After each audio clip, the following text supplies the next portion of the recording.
Hello guys, I am Neetu Kohli और आज आपका फिर से वेलकम है मेरी चैनल नीतू कोहली अकेडमी में। सो गाइज, आज ट्यूब देख के तो आपको पता ही लग गया होगा कि आज हम किस टॉपिक के बारे में बात करने वाले हैं और क्या सिखाने वाले हैं।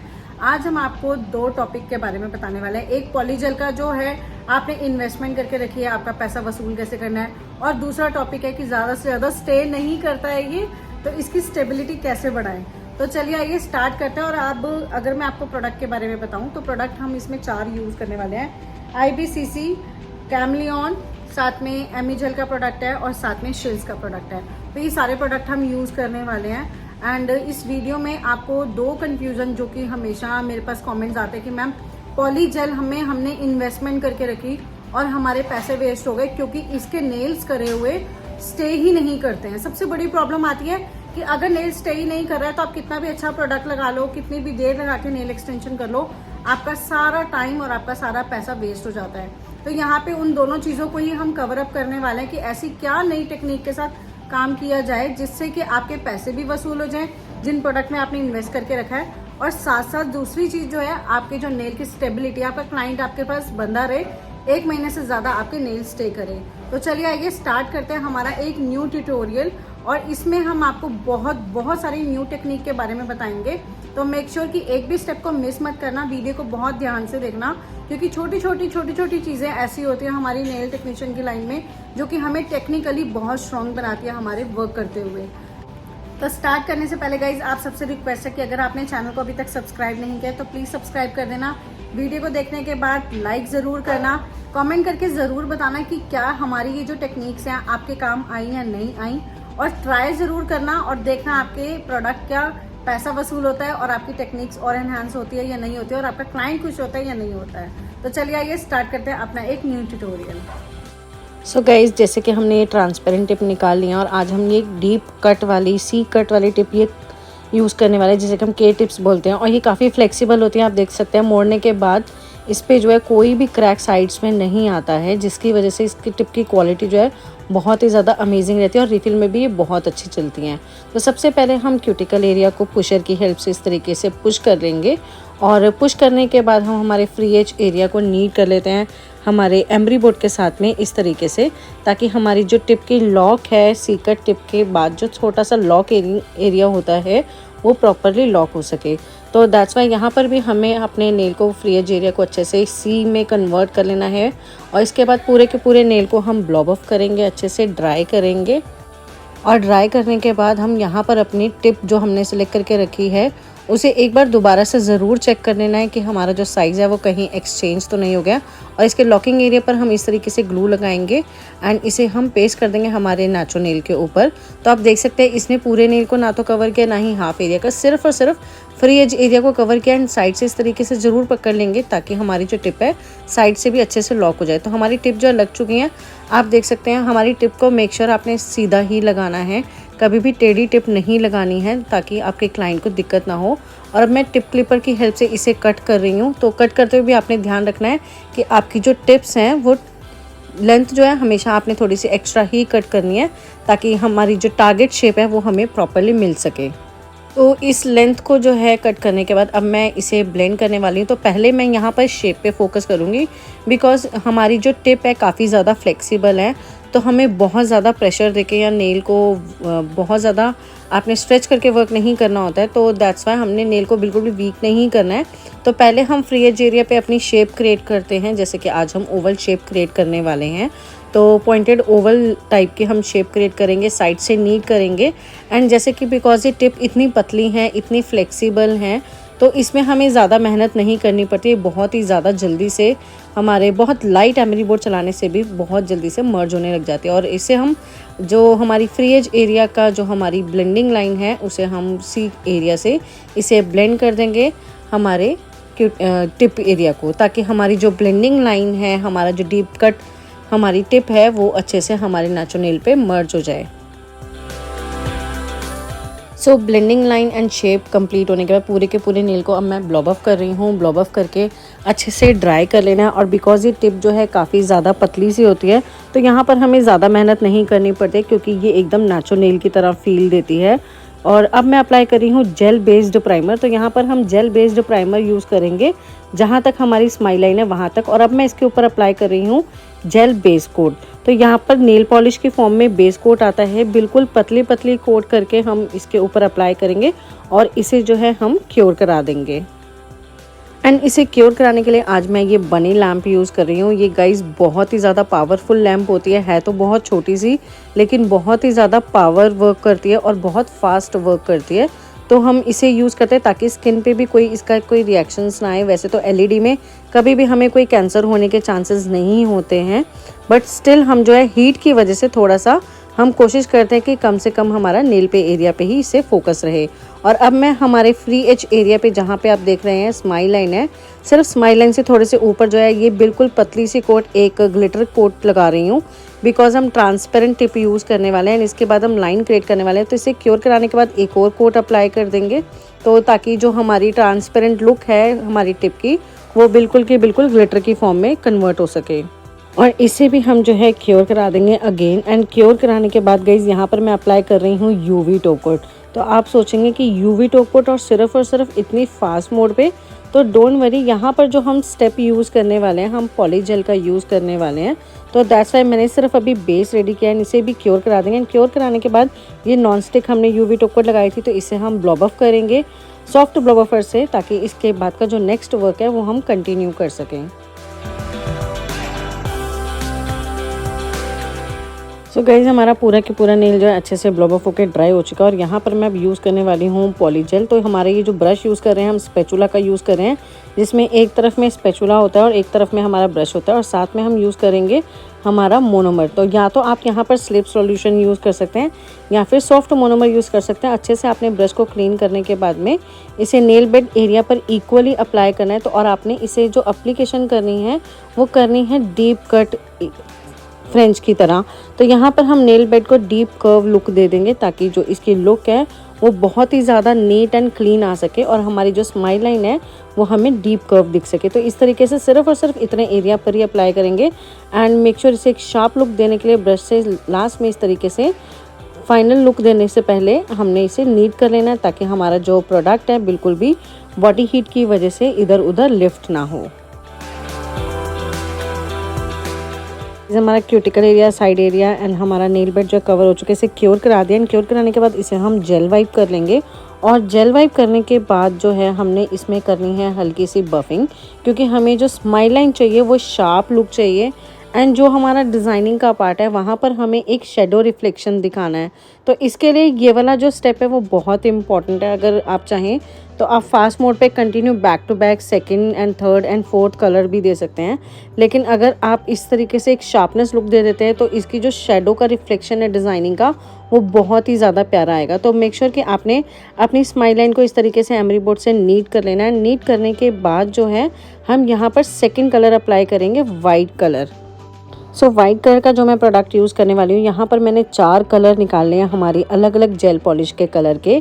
तो लाइट टू डार्क का हमारा कॉम्बिनेशन पूरा के पूरा क्रिएट होगा। और इस तरीके से मैं यहाँ पर हमारे ब्रश आर्ट की हेल्प से जो शेडो की लुक है इसकी साइड वॉल पे भी अप्लाई करूँगी हमारी वाइट जेल पॉलिश। एंड साथ साथ जो है थोड़ा सा हम स्माइल लाइन को ब्रॉड एरिया करके दिखाएंगे, ताकि हमारा जो नेल का शेडो लुक है सेकंड वाले कलर में भी वहाँ पर नीचे कुछ भी गैपिंग ना रह जाए। तो इस तरीके से हमने जो है वर्क करना है, ताकि हमारा जो वर्क है और भी ज़्यादा फास्ट मोड पे हो सके और जो हमें शेडो का एक रिफ्लेक्शन प्रॉपरली चाहिए वो हमें मिल सके। तो इसे हम अब क्योर करा देंगे। एंड क्योर कराने के बाद यहाँ पर मैं अगेन पॉली जेल अप्लाई कर रही हूँ। तो पॉली जेल को भी हम अगेन स्पैचुला से क्लियर वाली पॉली जेल लेंगे, ताकि हमारा जैसे कि आपने एक बॉक्स के अंदर वाइट कलर नीचे भर दिया पेंट, एंड उसके बाद हमने एक मिरर का रिफ्लेक्शन एंड शेडो का रिफ्लेक्शन देना है। तो उसके लिए हम इस तरीके से अपनी पॉली जेल को अप्लाई करेंगे। एंड सिर्फ और सिर्फ यहाँ पर भी हम एक डीप कर्व फ्रेंच का लुक देंगे। आप देख सकते हैं जैसे कि नेचुरल पिंक एंड वाइट का हम लुक देते हैं। तो इस तरीके से डीप कट एरिया के तरह से हमने अपने पॉली जेल को अप्लाई करना है, थोड़ा थिक थिक करके, क्योंकि हमारा जो मिरर का रिफ्लेक्शन हमने देना है उससे ही वो तभी लुक आएगी जब आपकी हर वॉल पे अलग अलग तरीके से कलर एप्लीकेशन देगा। तो इसे क्योर कराने के बाद अगेन मैं जेल वाइप कर रही हूँ। एंड अगेन हम वाइट एरिया की वॉल को जो है स्माइल लाइन को नीट करेंगे, हमारे एमरी बोर्ड की हेल्प से बफिंग करेंगे, ताकि हमारी जो वॉल है वो एकदम हमें स्मूथ मिल सके। So guys first step of French हमारा जो है रेडी हो गया। अब मैं सेकंड वॉल रेडी कर रही हूँ। यहाँ पर सेकंड वॉल में आप देख सकते हैं मैं again light pink colour apply कर रही हूँ एंड मेक श्योर आपने इस तरीके से ऊपर तक जो है ज़रूर अप्लाई करना है एंड उसके बाद जो है बेस में फिलिंग करनी है इस तरीके से। तो अगेन यहाँ पर हमने जिस तरीके से वाइट का थोड़ा सा एक्स्ट्रा एरिया पर हमने वाइट कलर अप्लाई करिए, तो यहाँ पर पिंक में भी हम वॉल के ऊपर अप्लाई करने के साथ साथ नीचे बेस में भी अप्लाई करेंगे थोड़ा सा ब्रॉड करके और इसे भी क्योर करा देंगे। सो गाइज आपका बेस जो है आपने देख लिया कि कितना क्लियर आना चाहिए फर्स्ट टाइम में ही। तो इसे क्योर कराने के बाद अगेन मैं क्लियर पॉलीजेल यूज़ कर रही हूँ।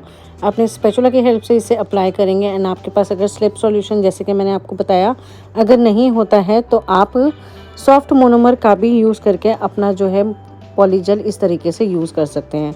तो जब आपका बेस ऑलरेडी आपने ग्लिटर वाला बनाया हुआ है एंड उसके ऊपर आप पॉलीजेल का रिफ्लेक्शन देते हैं इस तरीके से, तो उसकी स्टेबिलिटी भी उससे बहुत ज़्यादा बढ़ जाती है। एंड ट्रस्ट मी मोनोमर इसमें इसको जो है यूज़ करते हैं अगर आप, तो इसकी स्टेबिलिटी में कोई फ़र्क नहीं पड़ता है। इसका स्टे आराम से 1 मंथ रहता है, क्योंकि हमने ये पहले अपने क्लाइंट पे ट्राई किया था और उनके नेल जो है पूरे के पूरे 40 डेज़ के बाद आके उन्होंने रिमूव कराए, तो वो एज इट इज़ थे, सिर्फ और सिर्फ रीफिलिंग आई हुई थी, उसमें कोई भी उसकी शाइनिंग में कोई कमी नहीं हुई थी और ना ही वो ब्रेक हुए थे। तो अगेन हमने जो एक सेकंड फ्रेंच बना दिया जैसे कि आप देख सकते हैं, क्योंकि हम 1 बाय 1 करके वॉल क्रिएट कर रहे हैं तो इसके शेडो का जो रिफ्लेक्शन है वो ऑलरेडी इसमें आने लग गया है। तो इसे भी अब हम क्योर करा देंगे। सो गाइज हमारा सेकंड स्टेप का पॉलीजेल भी क्योर हो चुका है और अगेन हम इसे जेल वाइप करेंगे एंड बफिंग करके अगेन स्माइल लाइन को नीट कर लेंगे ताकि हमें जो है एकदम स्मूथ वॉल मिल सके। So guys I am sure कि आप यहाँ पर इस स्टेप में जो है यही सोच रहे होंगे कि अब मैम एक और वॉल को क्रिएट कर रही हैं, तो मतलब बेसिकली हमने एक स्टेप को बार बार रिपीट करना है। तो जब हमें एक स्टेप को बार बार रिपीट करने का यहाँ पर एक रीज़न है बहुत बड़ा। बहुत सारे जनों के माइंड में ये भी आ रहा होगा कि मैम हम ये एक ही बार में तो कर सकते हैं कि हम ब्रश आर्ट से क्यों ना वाइट कलर, पिंक कलर, फिर dark pink and dark pink again they दें। तो उससे गाइज आपको क्या होगा कि ये जो शेडो का 3D रिफ्लेक्शन आ रहा है वो आपको नहीं मिलेगा। एक स्मूथ रिफ्लेक्शन तो ज़रूर मिल जाएगा लेकिन शेडो का 3D रिफ्लेक्शन नहीं मिलेगा। एंड वन मोर थिंग, अगर आप अपने स्टेप को थोड़ा और फास्ट मोड पे करना चाहें तो आप चाहें तो 1 एरिया पर आप अपनी ग्लिटर वाली पॉलीजेल इस तरीके से अप्लाई करके उसे भी वर्क कर सकते हैं। तो हमने इसे क्योर करा दिया था पिंक वाले को। अगेन मैं यहाँ पर पॉलीजेल क्लियर वाली अप्लाई कर रही हूँ। आप चाहें तो आप इसकी जगह ग्लिटर वाली भी यूज़ कर सकते हैं, लेकिन उसके लिए फिर आपको पिंक बेस देने की ज़रूरत नहीं पड़ेगी। तो फर्स्ट ऑफ ऑल तो हमने क्योंकि लाइट टू डार्क कलर का कॉम्बिनेशन लिया है तो दैट्स वाई इस तरीके से हम बहुत सेफ्टी से चलेंगे, बहुत आराम से वर्क करेंगे ताकि हमारा जो 1 बाय 1 स्टेप का और जो 3D रिफ्लेक्शन है शेडो का वो प्रॉपरली आ सके। सो गाइज़ हमारा जो पॉलीजेल है अगेन क्योर हो चुका है। लास्ट स्टेप है हमारा और एक बार और हमें जो है इसकी वॉल को जेल वाइप करने के बाद इस तरीके से बफिंग करनी है। अगर आप बिना जेल वाइप के यहाँ पर वर्क करते हैं तो आपका जो पूरा के पूरा पैच बन के पॉलीजेल है वो निकल जाता है। तो मेक श्योर आपने जेल वाइप ज़रूर करना है हर स्टेप में, क्योंकि अगर आप जेल वाइप नहीं करते हैं तो आपका जो जेल है वो एक तो एमरी बोर्ड को ख़राब करता है बफिंग करके एंड साथ साथ आपका पैच बन के निकलने के चांसेस भी ज़्यादा रहते हैं। तो बफिंग करने के बाद अब जो बचा हुआ एरिया यहाँ पर मैं हॉट पिंक कलर अप्लाई कर रही हूँ। मेक श्योर आपने वॉल को ज़रूर करना है कवर, साइड्स को बहुत अच्छे से कवर करना है ताकि आपका जो रिफ्लेक्शन है और आपका जो डीप कर्व फ्रेंच है वो बहुत ज़्यादा नीट दिख सके। एंड एक एक वॉल नीट दिखने के बाद हम इसे क्योर कराने के बाद अगेन यहाँ पर जो है पॉलीजेल अप्लाई कर देंगे, क्योंकि ये लास्ट एरिया है, लास्ट स्टेप है। तो इसके बाद का जो हमारा स्टेप है पॉलीजेल एप्लीकेशन का या कलर जेल एप्लीकेशन का वो सारा ख़त्म हो जाता है। तो इसे आपने बहुत ध्यान से अप्लाई करना है अगेन हमारे ब्रश के साथ में। इस तरीके से साइड एरिया ज़रूर कवर करना है। तो थोड़ी सी थिकनेस हम ज़्यादा देते हैं, क्योंकि अगर आप चाहें तो अपने इस वर्क को फास्ट मोड पे वर्क कंप्लीट करने के लिए 2 तरीके से आप बफिंग कर सकते हैं। तो हमने यहाँ पर थोड़ा सा थिक इसलिए दिया है ताकि जो हमारी शेडो जितनी ज़्यादा डीप जाएगी उतना ही ज़्यादा हमें नेल नीट मिलेगा, उतना ही ज़्यादा जो उनके कलर का रिफ्लेक्शन है वो बहुत सुंदर आएगा। तो अगर यहाँ पर आपका नेल कुछ उबड़ खाबड़ या फिर बहुत ज़्यादा मोटा या पतला हो रहा है तो आपको इतनी टेंशन लेने की ज़रूरत नहीं है। आप आराम से अपना वर्क करिए, अपना साइड्स कवर करिए, क्योंकि हम बाकी सारा जो एक्स्ट्रा वर्क है इसे क्योर कराने के बाद हम बफिंग में कर लेंगे। तो यहाँ पर पॉलीजेल का लास्ट स्टेप हमारा क्योर हो चुका है और अब मैं अगेन कर रही हूँ इसे जेल वाइप पूरे के पूरे नेल को जेल वाइप करेंगे। तो एक तो ऑप्शन गाइज आपके पास ये होता है कि आप इस तरीके से एमरी बोर्ड के साथ बफिंग करके अपने नेल को रेडी कर सकते हैं। एंड जो दूसरा ऑप्शन होता है वो भी मैं आपको अभी इसमें बताऊंगी कि आप किस तरीके से अपने काम को और ज़्यादा फास्ट कर सकते हैं। तो जहाँ पर 10 मिनट लगते हैं वहाँ पर मुश्किल से आप 2 मिनट में अपना काम फिनिश कर सकते हैं अगर आप इस तरीके से बफिंग करते हैं तो ड्रिल मशीन के साथ में। ड्रिल मशीन के साथ भी हमारा जो प्रोडक्ट है बहुत फास्ट मोड पे बफ हो जाता है एंड एक्स्ट्रा एरिया जो है हमारा एपेक्स नीट करने में भी ड्रिल हमारी काफ़ी हेल्प करती है। तो आप चाहें तो इस तरीके से ड्रिल का यूज़ करके भी अपना वर्क कंप्लीट कर सकते हैं। तो नेल हमारा रेडी हो चुका है और अब हम जो है इसे ब्लॉब ऑफ करेंगे अच्छे से। तो ब्लॉब ऑफ करने का रीज़न गाइस सबसे बड़ा यही है क्योंकि ड्रिल मशीन के या एमरी बोर्ड के जो स्क्रैचेस होते हैं उससे हमारे अगर हम डायरेक्ट यूवी टॉप कोट लगाते हैं तो वो बहुत उबड़ खाबड़ आती है, वो नीट सरफेस नहीं आता है, ना ही वो स्मूथ आती है। एंड सबसे मेन चीज़ हमारे कलर में बहुत ही ज़्यादा स्क्रैचेस दिखते हैं। तो आपने इस तरीके से अच्छे से पूरे के पूरे नेल को ब्लॉब ऑफ कर लेना है हमारे ब्लॉब ऑफर की हेल्प से। एंड ब्लॉब ऑफर की हेल्प से ब्लॉब ऑफ करने के बाद हम एक्स्ट्रा डस्ट को सारी को क्लीन करके हम देख लेंगे हमारा एपेक्स नीट है या नहीं है, हमारी शेप नीट है या नहीं है। तो अगर वो सारा कुछ ठीक रहता है तो हम इसके ऊपर अब अप्लाई करेंगे UV top coat. UV top coat apply करेंगे हमारी यहाँ पर ultra shine UV top coat. Guys यहाँ पर यूवी टॉप कोट लगाते ही देख सकते हैं आपकी इसकी लुक जो है कितनी अच्छी आ रही है। लेकिन यहीं पर ही हमारा काम ख़त्म नहीं होता है क्योंकि जैसे कि आपने स्टार्टिंग में देखा होगा हमने ट्रांसपेरेंट टिप लगाई थी और हमने ग्लिटर का कोट भी दिया था। तो आप ड्रिल वाले नेल के ऊपर एंड बफिंग वाले नेल के ऊपर एमरी बोर्ड से जो बफिंग करी थी दोनों की लुक आप देख सकते हो। दोनों की लुक जो है ऑलमोस्ट सेम ही आ रही है। ऐसा कुछ नहीं है कि हमारा नेल कहीं पर ख़राब हो गया है। ड्रिल मशीन हमारा काम जो है काफ़ी अच्छा करती है, काफ़ी फास्ट करती है। एंड इसके साथ साथ हम यहाँ पर बैक साइड में भी यूवी टॉप कोट ज़रूर लगाएंगे क्योंकि हमारा जो नेल है अब दोनों तरफ से हमने क्योर कराना है। और जो ट्रांसपेरेंट टिप है अगर यूवी टॉप कोट नहीं लगाते हैं तो आप देख सकते हैं कितना ज़्यादा अनटाइडी दिख रहा है। और यूवी टॉप कोट लगाने के बाद जो है इसकी शाइन जो ग्लिटर की है वो कितनी अच्छी आ रही है। तो आइए अब हम इसे क्योर करा देते हैं। गाइज इसे दोनों तरफ से हमने क्योर कराना है, हाथ सीधा करके भी उल्टा करके की। और क्योर कराने के बाद ये है हमारे नेल्स की फाइनल लुक। एंड आप देख सकते हैं बैक साइड से भी हमारे ग्लिटर का रिफ्लेक्शन आ रहा है। ट्रांसपेरेंट टिप में प्रॉपर्ली वर्क किया है एंड नेल्स भी हमारे कितने ज़्यादा neat and clean and shape भी एकदम परफेक्ट है और हमारा एपेक्स भी एकदम परफेक्ट है। और एवरी फ्रेंच जो है हमें प्रॉपर्ली 3D रिफ्लेक्शन दे रही है कलर का। सो आई एम श्योर गाइज आपको हमारी वीडियो अच्छी लगी होगी। अगर आपको वीडियो अच्छी लगी है प्लीज़ लाइक करना, शेयर करना एंड कमेंट करके ज़रूर बताना आपको हमारी वीडियो कैसी लगी। एंड आपने अगर चैनल को अभी तक सब्सक्राइब नहीं किया प्लीज़ सब्सक्राइब करना, आपके सपोर्ट की हमें बहुत ज़रूरत है। और अगर आप चाहते हैं हमारी एकेडमी को ज्वाइन करना तो आप स्क्रीन पर दिए हुए नंबर पर हमें व्हाट्सएप कर सकते हैं। So thank you so much for watching guys. And guys अगर आप चाहें तो आप हमें इंस्टाग्राम पर भी फॉलो कर सकते हैं। हमारी आईडी है NAILDEZINER।